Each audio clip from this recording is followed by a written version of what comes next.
Comunista Jones Manuel foi ao Flow Podcast e falou de um tema que deixou o Carlos Tramontina, gigantesco jornalista, sem palavras. Vamos ver o que aconteceu? Olha aí, sem perde a cabeça. O amigo do No Break mandou R$30. Gostaria que comentasse sobre a escala 6-1 e o Parque Industrial Militar do Brasil e sobre grilagem de terras Cacpá. Cara, é muita coisa mesmo. 6-1, né? Não, tranquilo. Não 6-1. Tá lembrando do 7-1 da Alemanha? Tá maluco aqui. Escala 6x1, Parque Industrial Militar do Brasil. Não, veja, acho que o Parque Industrial Militar, acho que ele deve estar querendo falar da Vibraz, né? Que é a mais importante empresa da indústria de defesa do Brasil que está para ser privatizada. Privatizada não, desculpa. Ela já é privada, está para ser vendida para o capital estrangeiro, né? Australiano. Foi privatizada, se não me falha a memória, inclusive, acho que era no governo FHC ou foi antes, no governo Sarney, enfim, alguma coisa assim. O Estado ainda preserva alguma influência, uma Golden Share, se não me falha a memória, mas está para ser vendida ao capital estrangeiro. É uma tragédia, especialmente nesse momento que há um recrudescimento do enfrentamento entre China e Estados Unidos. Imagina que legal, gente, estourar a Terceira Guerra Mundial, estourar um conflito de dinâmicas globais, e o Brasil vendeu toda a sua indústria bélica a preço de banana para conglomerados estrangeiros. Olha que maravilha. A gente tem míssil? Não tem. A gente tem torre de defesa? Não tem. Não tem nada. Não tem nada. A gente vai espantar os inimigos com os nossos passos de dança, né? Olha aí como é boa a política capitalista brasileira, né? A lógica da dependência que faz com que a gente venda todos esses recursos a preços miseráveis e que deixa a gente de mão abanando, né? Com as calças curtas, como diria minha avó. Que há um risco de guerra cada vez maior. O Brasil não tem hoje indústria de defesa, não tem exército de defesa. As Forças Armadas brasileiras são uma força de ocupação. O principal objetivo delas é o combate ao inimigo interno, não a defesa da pátria. É doutrina de segurança nacional. Inclusive, esse é um tema muito interessante, viu? A formação das Forças Armadas brasileiras está diretamente atrelada com a montagem de uma estrutura organizativa que buscou principalmente usar esses instrumentos de dominação e usar essa estrutura militar para poder abafar a organização de movimentos populares e de outras organizações que pudessem questionar a ordem dominante, né?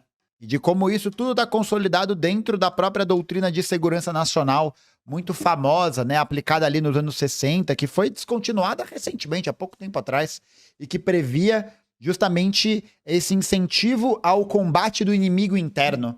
Então é muito interessante a gente analisar o quanto a nossa política de segurança, o quanto a nossa perspectiva de desenvolvimento de instrumentos de segurança está atrelada, está ligada ao fato de que você usa esses instrumentos para poder reprimir grupos populares, né? Para você poder reprimir qualquer tipo de movimentação que seja contrária à força das elites. É um problema muito sério, um problema, inclusive, de dependência tecnológica, o que mostra, inclusive, o caráter do governo Lula, neoliberal, de um deserto de ideias, porque tá a Vibraz agonizando A Brasil Nuclear, a dívida da Vibraz é ridícula. Então, sabe os 2,7 bilhões que o governo Lula quer dar para privatizar a Compesa para um privado comprar? Esse é dinheiro mais que suficiente para salvar a Vibraz. Mas não é um tanto contraditório, Dionísio? Você é um humanista. E marxista. Ok. Comunista, mas, ao mesmo né? tempo, você defende a permanência, ou o desenvolvimento, ou o estímulo e o incentivo à indústria armamentista brasileira. Não é um tanto contraditório isso? Meu camarada, que veja, nós isso? do PCBR, a gente defende a bomba atômica brasileira. Agora o Carlos Tramontina vai... Pum! Ó a cara do Igor aqui, ó. Ele disse isso. Ele disse isso. O Carlos Tramontina, ele disse isso. Ele disse isso. E não é contraditório Não, isso? não, em relação de forma ao nenhuma. humanismo? Nenhum, porque, Não, veja, não, vou não. dizer uma coisa pra você. A soberania e a Todo mundo tá autonomia. pensando assim, esse cara é um idiota. Não, pensei Ele não entendeu nada do que eu falei desde o começo. Não. O que eu pensei Não. foi, caramba, que grande pergunta. Eu agora vou dar um show. Eu pensei foi isso. Eu vou engolir esse cara agora. Vai, manda, vamos ver. Veja, como diria outro... Vamos ver se você me convence. Como Se diria... bem que no final não vou dizer se eu fui convencido ou não. Mas Eu vou ficar pensando. eu vou sentir pelos seus olhos. Eu vou fazer uma metaforando aqui, uma análise das microexpressões. Diga. Veja, como diria outro grande humanista, Ernesto Che Guevara de la Sierra, Não se pode confiar no imperialismo nem um tantinho. Nem um tantito assim. Né? Então, veja, a gente gostaria que o mundo fosse um mundo pacífico, um mundo em que os conflitos fossem resolvidos apenas num diálogo, que a legislação internacional fosse respeitada, que a Carta da ONU fosse respeitada, mas não é assim que funciona, né? A gente está vendo nesse momento, por exemplo, a besta-fera nazi-sionista praticar um genocídio contra o povo palestino. Israel já atacou o Líbano, já atacou o Iêmen, já atacou o Irã, já atacou a Síria de maneira impune e tem cobertura dos Estados Unidos. Então, veja, no mundo que a gente vive, a paz ela depende da capacidade de defesa. Veja, a República Democrática Popular da Coreia pode... Eu ia falar isso agora. Quem que mexe com o Kim Jong-un? Ninguém. Falar o que for da Coreia do Norte, mas fato concreto é, a Coreia não foi destruída nos últimos anos. A Líbia foi. A Síria foi. O Iraque foi. O Iraque foi. O Afeganistão foi. E sabe por que a Coreia não é invadida? Porque a Coreia tem armamento atômico e míssil de alcance intercontinental. Então, se um dia o Trump quiser frescar e pensar assim, eita, vamos invadir a Coreia, vamos não. Porque eles conseguem afundar a Coreia do Sul, o Japão e chegar nos Estados Unidos. Então, infelizmente, enquanto existe um sistema imperialista, porque os Estados Unidos têm mais de 800 bases militares espalhadas pelo mundo. Né? Os Estados Unidos é o maior orçamento de guerra do mundo. E, inclusive, neste momento, está ficando muito claro o que é o imperialismo para muita gente com a política do governo Trump. Mas lembrando, isso não é só do governo Trump. Porque na época da Lava Jato e do golpe contra Dilma, era o governo democrata. Barack Obama, Joe Biden vice. Grampeou o telefone da Dilma. Então, veja... E, inclusive, detalhe importante, Barack Obama foi o presidente dos Estados Unidos responsável pelo maior número de desembarque de tropas na história do país. Foi durante o governo Obama. Foi durante o governo dos democratas que as principais derrotas do povo palestino aconteceram ao longo de todo o século XX. Essa balela, né, que tentam vender de que os democratas seriam bonzinhos e os republicanos malvados, é balela. É historinha pra boi dormir. É história pra boi dormir porque os caras estão ativamente conectados no mesmo âmbito de política imperialista. No mesmo tipo de política que busca submeter todos os outros países aos seus domínios, todas as outras nações aos seus interesses e assim atacar todo mundo sem o menor tipo de pudor, sem o menor tipo de problema, não é? É isso que acontece, né? É isso que acontece às vias de fato. Então a gente tem nas administrações do Barack Obama, do próprio Biden com relação à questão ucraniana, do Bill Clinton nos anos 90, do Jimmy Carter, que é tido, um grande pacifista, que é um dos caras envolvidos num processo de crescimento da repressão contra os palestinos na região da Cisjordânia e de Gaza. Né? Então, essa narrativa de uma certa esquerda liberal, né, de uma esquerda brasileira que se aproximou muito do circuito democrata, tenta pintar os democratas como se eles fossem muito bonitinhos, especiais, fofos, cuticute, mas não é não. É a mesma águia de rapina, é o mesmo imperialismo, é a mesma fia da putagem que existe e sempre existirá na política imperialista dos Estados Unidos. Precisa ter capacidade de defesa para enfrentar o imperialismo. É claro que a gente não defende essas forças armadas. Porque, como eu já falei, essas forças armadas são forças de ocupação. Elas servem para reproduzir o interesse da classe dominante. Mas toda revolução precisa de uma política de defesa. E uma política de defesa passa por desenvolvimento de um complexo industrial militar, sim. Capacidade de produção de armamento, capacidade de produção de escudo, de mísseis, de foguetes, de mísseis interbalísticos e de uma bomba atômica para fins pacíficos. Porque... E pensa no seguinte, né, gente? Tem uma parada que é importante, que eu já falei isso, inclusive no encontro de leitura do Goethe, quando a gente lê o Hiroshima está em toda parte. Olha quão contraditória e dialética é essa relação. A defesa de uma bomba atômica só pode ser consolidada a partir do momento que um outro país desenvolve armamento atômico.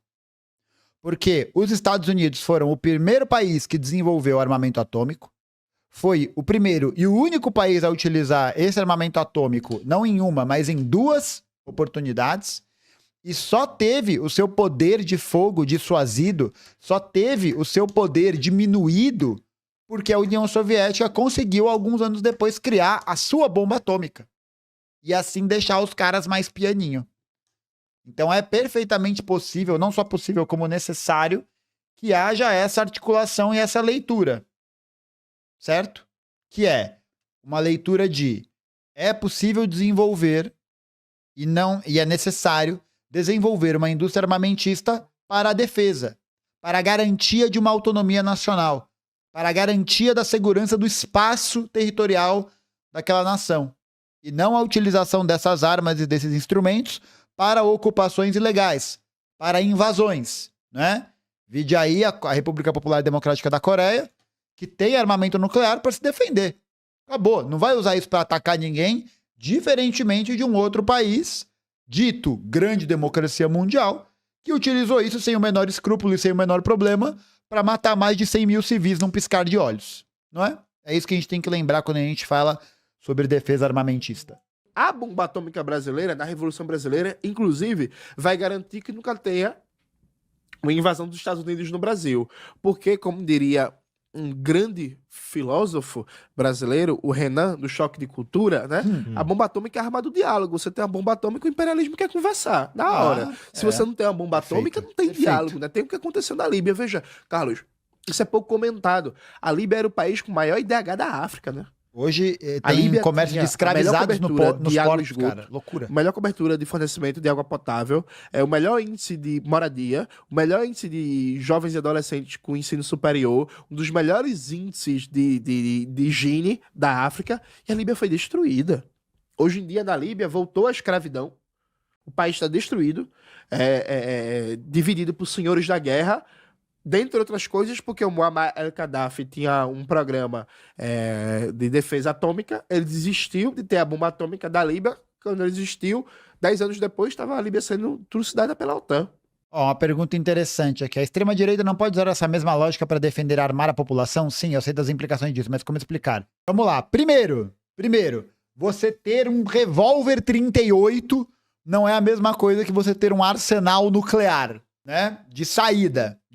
A não ser que a política do Paulo Cogos de instalação de mísseis interbalísticos em padarias seja conformada, não é a mesma coisa. São dois elementos de grandezas completamente distintas. Você defender a criação e a gestão de armamento nuclear, de bombas atômicas para a defesa, significa a defesa territorial contra a agressão estrangeira, não é? Contra a agressão estrangeira. A defesa do porte, da posse de armas pela população civil tem um outro caráter, porque a gente sabe que a maior parte desse, 99% desse armamento, ele primeiro só pode ser adquirido por pessoas que têm alto poder aquisitivo. Então esse sonho molhado que muitos trabalhadores têm de ter a sua própria arma em casa para poder se defender, é uma ilusão. Uma Glock custa mais de 10 mil reais. Que trabalhador vai ter 10 mil reais no Pix para poder ter uma arma? Isso não vai acontecer. Então o trabalhador só teria acesso a armas de origem dúbias, né?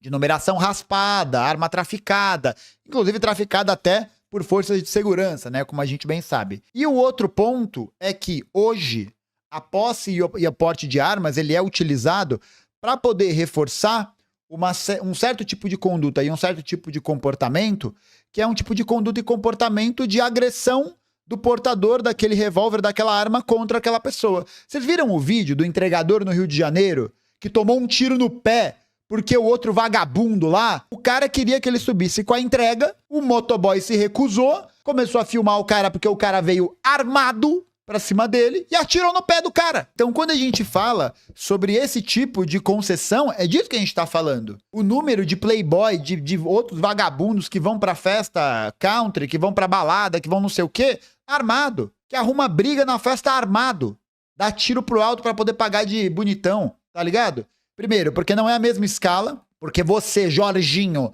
não vai ter uma bomba enriquecida de urânio, você não vai ter, não vai. E segundo, porque a lógica da defesa e a lógica da proteção é muito diferente. E nessa sociedade em que a gente tá vendo um reacionarismo e um tipo de violência crescer cada vez mais, você conceder armas para a população nesse contexto, além de irreal, porque o poder aquisitivo não permite, você também cria uma legião e uma possibilidade de um faroeste, né? Da galera se dar tiro na rua porque brigou no trânsito, tá ligado? Porque alguém te olhou esquisito, porque alguém deu em cima da sua mina, porque alguém deu em cima do seu boy, sei lá, tá ligado? Então, completamente desequivalente. Completamente.